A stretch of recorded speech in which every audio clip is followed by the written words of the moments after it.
Hi అండి అందరికీ. మన గుడివాడలో పెట్రోలు కొరత అండి. ఈరోజు నేను మన Gudivada Bantipilli road Bharat petrol bunk కాడికి వచ్చానండి. వీళ్ళందరూ లారీ ఓనర్లండి. వీళ్ళంతా డీజిల్ కోసము వెయిటింగ్ చేస్తున్నారు. అలాగే 3 వీలర్స్ ఆటో వాళ్ళు కూడా ఆయిల్ కోసం డీజిల్ కోసం వీళ్ళంతా క్యూలో నుంచుని ఉన్నారు. 2 వీలర్స్ వెహికల్స్ కూడా పెట్రోల్ కోసము వచ్చి క్యూలో నుంచుని ఉన్నారు. చూసారా ఎంతమంది ఉన్నారో. 2 వీలర్స్ వాళ్ళ కూడా లైన్ ఉంది. మనుషులకి ఎంత కావాలంటే, బండిలో ఎంత ఆయిల్ కావాలంటే అంత ఆయిల్ మామూలుగా బంకుల్లో కొడుతున్నారండి. డబ్బాలో మటుకి ఎవరికి కొడతల్లా. వెహికల్లో ఎంత కావాలంటే అంత మీరు పోయిపించుకోండి అంటున్నారు. ఇక్కడ చూడండి చాలామంది క్యూలో నుంచుని ఉన్నారు. ఇది ఎక్కడో కాదండి, మన Gudivada Bantipilli road Bharat petrol bunk అండి.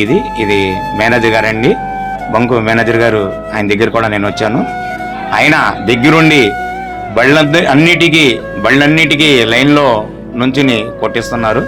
ఇక్కడ చాలామంది ఇదిగోండి చూడండి, చాలామంది వెయిటింగ్ అండి. తెల్లారి 4 నుంచి వెయిటింగ్లో ఉన్నారు వీళ్ళంతా ఆయిల్ కోసం. ఆయిల్ ఇదిగోండి మన కేబుల్ సీను గారు కూడా ఉన్నారు ఇక్కడ చూసారా.